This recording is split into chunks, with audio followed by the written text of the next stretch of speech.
Le clairon. Alors, vous savez, on suivait ça un petit peu de loin, hein, mais les élections en vue du renouvellement des membres des chambres d'agriculture se sont tenues entre les 15 et 31 janvier dernier. Tous les agriculteurs étaient appelés à voter dans les 101 chambres d'agriculture qui sont réparties sur tout le territoire français. Et les résultats ont été rendus publics par les préfectures entre le 6 et le 7 février. Le bilan est sans appel, comme je vous le disais. C'est la fin de l'hégémonie de la FNSEA et de son allié JA Jeunes Agriculteurs. Et c'est les bonnets jaunes qui ont signé une nette percée. Alors en Occitanie, en Aquitaine, d'ailleurs, la chambre girondine a été arrachée à 6 voix près. Et puis, au-delà des 3 fiefs déjà conquis en 2019, le syndicat gagne aussi l'Indre-et-Loire, le Cher, la Dordogne, la Charente-Maritime, la Gironde, les Ardennes, la Lozère, le Tarn, le Loir-et-Cher et le Gard à la FNSEA-JA. Donc 14 chambres en tout, une victoire historique. De son côté, la Confédération paysanne remporte l'Ardèche et conserve Mayotte. Et puis, ce qui est intéressant aussi, on a eu une réponse d'Arnaud Rousseau, le patron de la FNSEA, qui, malgré son recul, il faut le dire, conserve quand même les 80% des chambres.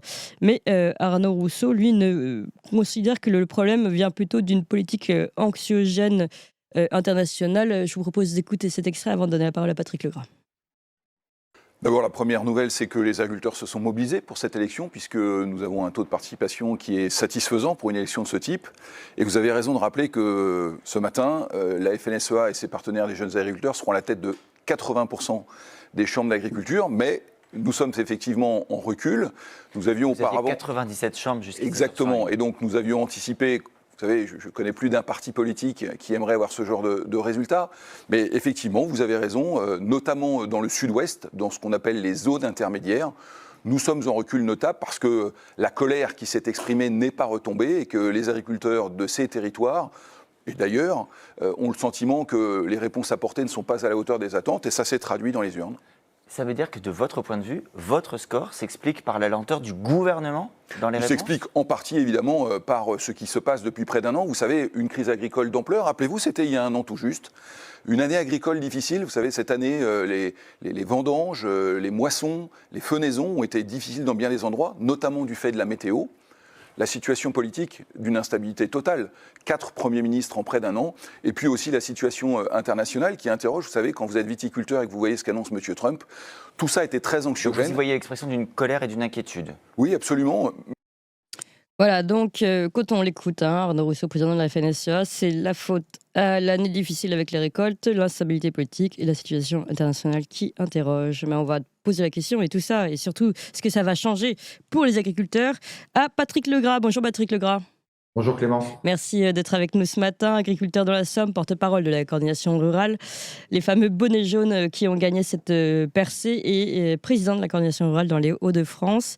Alors, peut-être d'abord, avant de commencer sur le bilan général, une réponse à Arnaud Rousseau qui dit que c'est la faute à l'instabilité politique ou la situation internationale. Bon, il y a un proverbe qui dit que parfois ça peut être la faute à Rousseau. Je ne vais pas épiloguer sur les problèmes.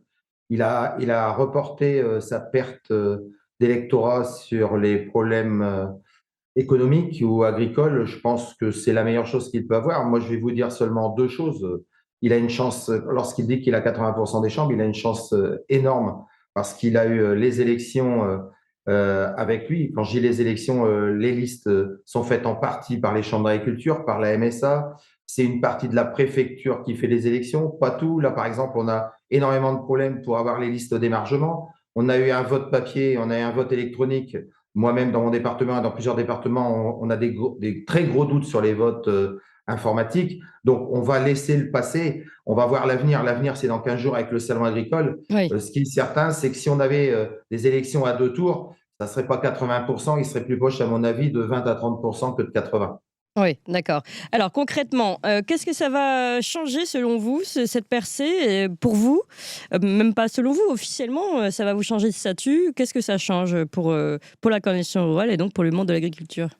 Alors déjà, avant de vous dire ce que ça va changer, je vous remercie parce qu'il faut savoir que nos moyens, nous, c'est à peu près 40 animateurs par rapport à un réseau de près de 1000 annoncé par M. Rousseau. Donc, lorsque vous avez donné la parole à Rémi, à Franck, à Lionel, qui aujourd'hui ont leur chambre. Je pense qu'il faut être clair. C'est toutes les petites aides qui ont fait qu'aujourd'hui, on peut avoir une reconnaissance nationale, puisqu'on a, comme vous avez dit, 14 départements et on brigue une, voire deux chambres régionales. Donc, je pense qu'aujourd'hui, la démarche que l'on peut avoir, c'est d'abord de remercier tous ceux, non seulement qui ont voté, mais qui ont aidé à ce que nous soyons entendus. Alors, ce que ça va changer, déjà, on va être obligé d'être écouté, Oui. parce que pour l'instant, oui, la coordination rurale, c'était 3 chambres, et on mettait toujours en exergue une ou deux chambres avec des gens de caractère. Là, c'est 14 chambres. Et sur ces 14 chambres, ce qui est fondamental, c'est que nous avons… Attendez, quittez pas. Oui, vous avez un chien qui souhaite participer à l'interview. Là. Ouais. Attendez, quittez pas. Allez-y. Et voilà, ça c'est le direct. On a un chien qui veut participer à l'interview. J'ai quelqu'un qui vient chez moi. Nous avons, ah oui, c'est ça. Nous avons aujourd'hui être obligés d'avoir une tendance coordination rurale, alors qu'avant, nous n'avions aucune puissance de feu, aussi bien dans les chambres d'agriculture qu'au niveau national. Parce que ce qu'on oublie de dire, c'est qu'aujourd'hui, en plus d'avoir 14 chambres, la coordination rurale a 32% des agriculteurs, a une représentativité de 32%, ce qui en fait le premier syndicat. Parce qu'il ne faut pas oublier que la mathématique est très délicate, mais c'est obligatoirement un état de fait. Lorsque vous avez 52 ou 54%, quand vous divisez par deux JA et FNSEA, vous avez 26 ou 27, Ouais, avec la coordination rurale qui était à 21. Et aujourd'hui, en étant 32, et quand vous divisez 49 par 2, ça fait que 24,5. Et non seulement ça, mais le fait de ne plus avoir 50%, ce qui est fondamental, c'est que dans un grand nombre de décisions, ils seront obligés d'avoir, où l'État sera obligé de consulter la coordination rurale, et ça ne leur plaît pas du tout. Oui.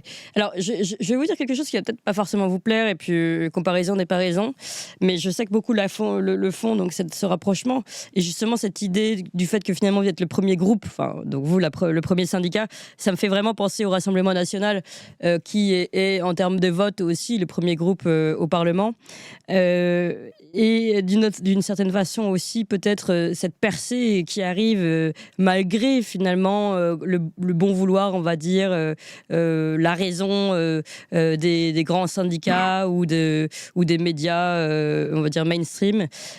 Vous appliquez cette percée. Est-ce que vous voyez malgré tout un parallèle avec cette percée du Rassemblement national ? Est-ce que pour vous, c'est un peu les révoltés qui se réveillent d'une façon ou d'une autre, ou pas du tout ? Alors, le rapprochement est obligatoire à partir du moment où, lorsque l'on n'est pas dans la majorité présidentielle aujourd'hui, qui essaye de s'élargir de façon importante pour garder justement cette majorité, le rapprochement et la similitude est obligatoire. Mais aujourd'hui, par exemple, je vais vous dire, au salon, on va avoir les pêcheurs qui vont venir nous rapprocher. Oui, on en avait parlé, on va avoir… Pardon ? On avait parlé à l'antenne avec les pêcheurs en direct. Ouais, donc, on est en train de faire quelque chose avec eux. Aujourd'hui, ce qu'on veut, c'est regrouper les gens en fait qui ont une volonté de s'en sortir et qui n'ont pas de moyens. Parce qu'il faut être clair, aujourd'hui, notre syndicat n'a pas de moyens, les pêcheurs n'ont pas de moyens, n'ont pas de représentativité. Donc, on a cette volonté de survivre, de ne pas mourir ou de ne pas nous laisser mourir, parce que l'Europe, et on le voit très bien, hein, on met 1 milliard là, on va remettre 100 milliards sur l'IA, on a des moyens extraordinaires, mais jamais pour les agriculteurs, jamais pour les pêcheurs, jamais pour les petits, mais ceux qui font vivre et ceux qui nourrissent les Français. Donc, c'est ce qui nous dérange énormément. C'est-à-dire qu'on est obligé de se battre et de montrer qu'on existe. Sans ça, on est voué à mourir parce que le système est ainsi fait, gros, puissant, mondialiste. Oui. On n'a pas tous ces critères, on ne coche pas la case. Donc, si on ne se montre pas, si on n'existe pas, on est voué à mourir, c'est clair. Vous pensez que désormais, vous allez pouvoir peser dans le jeu politique. Et alors, justement, il y a aussi, on va dire, une forme de difficultés dans ce nouveau rôle que vous allez prendre. On a un professeur à l'École nationale supérieure agronomique de Toulouse, François Pur-Seigle, qui dit la coordination rurale dénonçait cette cogestion gouvernementale de la FNSEA, mais désormais la coordination rurale, la coordination rurale va devoir elle aussi participer à une forme de cogestion, c'est-à-dire elle va devoir elle aussi jouer politiquement avec ce gouvernement puisque c'est lui qui est en place. Et finalement, c'est aussi quelque chose de difficile à mettre en place, de devoir participe de devoir échanger tout en on ne tombe pas dans une forme de complicité ou de co-gérance, de co-gestion, comme vous pouviez vous-même le dénoncer pour la FNSEA. C'est quelque chose d'assez difficile finalement. Aujourd'hui, je peux vous dire, avec les échos que l'on a, c'est plutôt l'ensemble des politiques et des pouvoirs locaux qui contactent la coordination rurale en disant on va travailler avec vous, vous êtes un acteur important. Donc ce rapprochement, il n'est pas une démarche de la coordination rurale, il est plutôt une démarche des autorités envers la coordination rurale. Ça permet aussi une reconnaissance et je peux vous dire que la façon de gérer les chambres va être très, très, très, très différente que celle actuellement de la FNSEA. Et vous allez vous en rendre compte dans les semaines et dans les mois qui viennent. C'est-à-dire, par exemple, en quoi ce sera différent? C'est pas l'État qui va dire, comme ça se passe aujourd'hui aux chambres, ce qu'il va falloir être obligé de faire. C'est le terrain qui va dire aux autorités, bon, maintenant, on a besoin de telle et telle loi, on a besoin de tel et tel moyen, et il est hors de question, comme ça se faisait actuellement, que, par exemple, l'argent des chambres remonte à la région et remonte aux syndicats majoritaires, parce que c'était ce qui se passait, et pas dans des parts de 5%, hein, plus proche de 20 à 30%. Donc, il va y avoir un changement. Ça va pas être facile, ça va pas être évidemment du jour au lendemain, mais je peux vous dire que notre philosophie va rester la même, malgré le fait qu'on ait monté d'un cran et qu'on ait cette reconnaissance obligatoire dans un grand nombre de départements. Très bien. Et alors, par exemple, concrètement, il y a aussi le problème de l'Union européenne. Vous le savez, on en a déjà parlé de nombreuses reprises. La place que prend la PAC, et puis même maintenant ces directives européennes qui viennent directement toucher l'agriculteur français. Et si je vous donne l'exemple, notamment de cette farine d'insectes là, qui vient d'être validée, qui va être distribuée dans le marché européen. Comment aujourd'hui la coordination rurale qui a désormais ces chambres d'agriculture va pouvoir peser contre ce genre de développement? Alors, sur ce dossier, je suis bien informé, puisque nous avons une usine d'insectes à Amiens, à Poulainville exactement, dans la Somme, qui a coûté quelques centaines de millions d'euros. Cette usine aujourd'hui est à l'arrêt, donc ça c'est pareil, c'est politique pour que cette usine redémarre, pour que le fameux projet miraculeux refonctionne. Eh ben, c'est des décisions politiques. Donc sur ce dossier-là, c'est pareil, nous allons travailler. Demain, nous avons une réunion importante à Paris pour discuter évidemment de notre reconnaissance au niveau gouvernemental sur le nombre de chambres, mais aussi de parler de ces problèmes qui sont mis en place toujours dans le dos de la coordination rurale, mais pas dans le dos de tout le monde. Donc pour que ça soit mis en place, et vous avez qu'à voir, hein, il y a un syndicat qui ne bouge pas pour l'instant. Je ne peux pas vous dire aujourd'hui la position qu'on va avoir définitive. Ce qui est certain, c'est que cette position, nous, on veut que le consommateur soit informé, Oui. et c'est généralement ce que ne souhaitent pas certains industriels ou agro-industriels. Donc, tous ces éléments, c'est toujours fait dans le dos des agriculteurs, dans le dos des consommateurs. Je ne pense pas, comme je dis toujours, qu'ils en mangent beaucoup à l'Assemblée nationale ou à l'Élysée ou au Sénat. Donc, moi, je pense qu'il faut qu'il y ait un partage.